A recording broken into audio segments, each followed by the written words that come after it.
Alright, so Boo from Monsters Inc. grew up and became the witch in the movie Brave. It's time to expose Pixar with this theory. Let's get into this. What if Boo never stopped looking for Sully? Because it's clear that that was going to be a thing for her. She was obsessed with him, same way he was with her. What if the little girl who whispered kitty all the time, pissed me off, didn't just grow up though? What if she traveled through time using those doors? And what if she didn't just find magic at that? What if she became the magic? Which is what could have aged her. Because she stays relatively youthful. It seems like she's pretty bouncy and jumpy for a witch that's all old, right? Now, this is going to be a mind-bending connection between Monsters, Inc. and Brave. Now, the theory, Boo experimented with magical properties of the doors. Time traveled to the 10th century in Scotland and grew up to become this mysterious witch from Brave, right? And here's the part that makes this impossible to ignore. There's a carving of Sully in the witch's workshop. It's not a random monster. That's clearly Sully. Let's break this down, but slowly, because once you see it, you know how it go. You can't unsee it. We're going to try to get that one to stick. Now, doors. The doors are everything. They're not just portals, but possibilities. Because in Monsters, Inc., doors aren't just wood and hinges. They're dimensions. They're like gateways. So I guess dimension gateways. The entire monster economy runs on interdimensional travel. Sully even says it's not natural. But what if it is? What if doors aren't just space portals? What if they're time portals as well? Because you can go from universe to universe, therefore time is naturally moving. And that would explain how it's even possible. Now, as far as Boo being comfortable going through these doors, even when Boo's a kid, we see Boo handle doors fearlessly. She moves through them effortlessly. It's like she isn't even scared of monsters. She adapts to everything instantly. So at the end of the movie, when Sully's shredded door is rebuilt, right? He opens it and Boo softly says, "Kitty." That reunion proves something important. Doors can be reconstructed, meaning their magic isn't fixed. It can be manipulated as well. And if anyone would obsess over that magic, it's Boo. And that's one thing that highlighted this to me is the fact that they both can easily just be very obsessed. Like the witch in Brave, so obsessed. She's clearly obsessed with the shape of Sully, like the bear kitty shape, to where it's like, bruh, she took an axe to this piece of wood in one slice and carved out a bear. One slice. You know how obsessed you have to be to do something in one motion and have it perfected? And on top of that, it's almost as if the witch from Brave is continually making these carvings so she doesn't forget the shape. And if you notice, a lot of the bears in her shop are walking on two legs like Sully did. So it's clear that because she was so young, she knows, okay, it's like a bear, hairy, okay, but it was on two legs. So she's carving it, trying to reshape it. That way she never forgets it. Now, as far as Boo and Monsters, Inc.,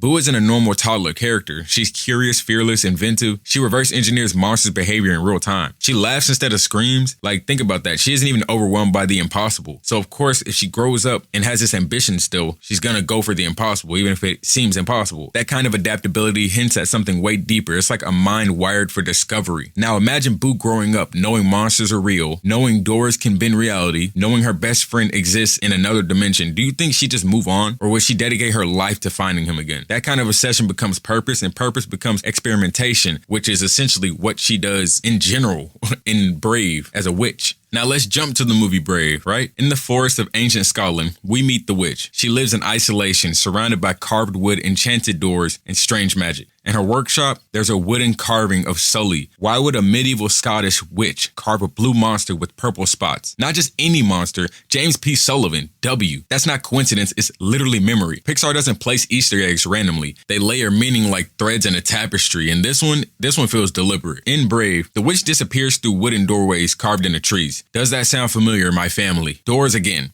Except these doors don't lead across cities. They lead across somewhere else. Merida walks through one and the witch vanishes. It's almost identical to how doors operate in Monsters, Inc. Instead of metal frames and scream canisters, it's ancient wood and glowing runes. Technology evolves. Magic simplifies, but the mechanics strikingly similar. What if Boo learned to recreate door magic using primitive materials? Easy. If she couldn't access monster tech, she'd adapt. Wood instead of steel, runes instead of circuitry, magic instead of mechanics. Same concept, different era, like everything else in history that evolves. Now, if this has made sense thus far, hit that like, subscribe. Let's do this. Now, back to this theory, because here's where it gets wild. If doors can cross dimensions, who says they can't cross time? Because in quantum theory, time and space are intertwined. If Pixar doors already been spatial laws, bending time isn't a leap, it's only natural, and it's only an extension. Imagine Boo experimenting, trying to recalibrate manipulate door energy, trying to reopen Sully's world, and instead, she overshoots, like every human does, landing not in Monstropolis, but 10th century Scotland. Now she's stranded. With knowledge of advanced interdimensional physics in a primitive world, what would she become? A scientist? No, a witch. And as far as witches go, this witch does not match a witch. Like, this personality of this witch and brave matches that of Boo in Monsters, Inc. It's like playful, it's like elusive, slightly chaotic. She doesn't act ancient or bitter. She acts curious, almost childlike. Like, that's not her time period. When Merida returns angry, the witches vanish, leaving behind a message. Fate be changed, look inside, mend the bond torn by pride. That's not evil, that's guidance. Boo loved bonds. Her entire arc in Monsters, Inc. is about connection. It's about friendship across worlds. If she became the witch, her role wouldn't be destruction, it would be teaching. She helps Merida mend a broken relationship because Boo understands separation better than anyone. She lost Sully, and she never stopped trying to reconnect. And don't try and compare either one of these universes to ours, because keep in mind, in this universe, motherfuckers be privileged, lazy, don't be trying to learn how to do shit. In her universe, doors are pathways. So she's determined, wants to learn how to do interdimensional travel. So it's possible in her universe. Ours, we're a bunch of normal weak ass niggas that just play games and do stupid shit around here. So don't compare that universe to ours. And I say that to say that obsession leads to purpose, which leads to experimentation. But in our universe, we get obsessed over things like games and social media and drugs and money that don't mean shit, which doesn't lead to purpose. And if it does, that don't lead to experimentation. And if that does, it's not productive. So not the same universe. Even with the same equation, not the same universe. At the end of the day, I'm pressing it because I got to give you my theory in full. It's my favorite part. I'm going to lay it out clearly too. So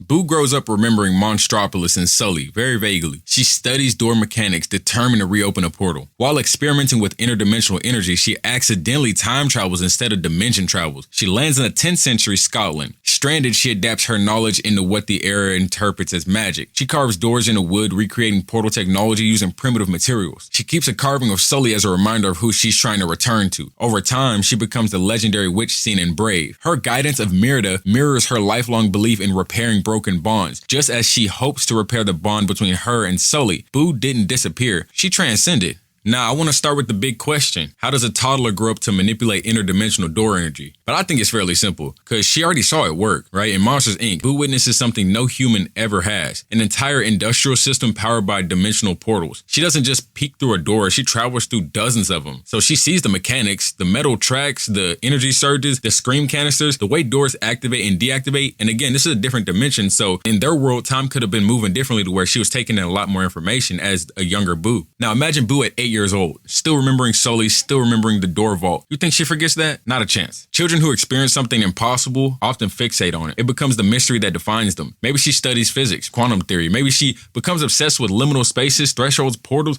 transitional architecture. Who knows? And here's the kicker. At the end of Monsters, Inc., we see the door can be rebuilt from fragments. That means magic isn't random, it's reconstructible. If monster engineers can reverse engineer a shredded door, a determined brilliant Boo could try to replicate it. Because at this point, she knows what most people don't learn by the age of 60. She knew it in a car seat. She doesn't need scream energy anymore because the factory transitions to laughter power in Monsters, Inc. And laughter is stronger, cleaner, more stable. So what if Boo realizes that emotional energy is the key? Instead of canister, she experiments with resonance, vibrations, sound frequencies, carved symbols to stabilize portal edges, things like that, all that weird stuff. Over time, science blurs into what earlier centuries would call magic, not because it's mystical, but because it's just misunderstood physics. And that's how Boo becomes capable of experimenting with interdimensional energy, not by accident, it's just by obsession, which is how most people end up doing impossible things out of greatness. And that's that. Now let's talk about how she accidentally time travels instead of dimension travels, or how it's possible. Now, let's assume Boo succeeds, right? She builds a prototype door, it hums, vibrates, glows faintly, whatever. She calibrates it to Monstropolis, but here's the problem. In theoretical physics, space and time are not separate lanes, they're woven together, like threads in the same fabric, they're woven together. So if Pixar doors already puncture space, then even a slight miscalculation could puncture time. Think of it like dialing a phone number, but you intend to call one dimension, but you misdial one digit. And instead of reaching Monstropolis, you reach 10th century Scotland, because the coordinates weren't just spatial, they were temporal. Maybe her emotional energy spike, desperation to see Sully again, overloads the system. Maybe she pushes the door open too early. Maybe the portal destabilizes. So many things. You've seen Back to the Future, go refer to my last video. And instead of stepping sideways into another world, she just steps backwards into another century. There's no GPS, no recalibration tools, just raw displaced genius in a medieval forest. Now stranded, Boo has two choices, break or adapt. And if we know Boo, she adapts, she rebuilds, she carves portals into wood, she swaps circuitry for runes, wounds, she trades lab coats for cloaks, and history calls her a witch. But she's not casting spells, she's trying to get the math right. And somewhere in that workshop, she carved Sully in the wood, not as decoration, as motivation, because she wasn't trying to become a legend, she was trying to get back home.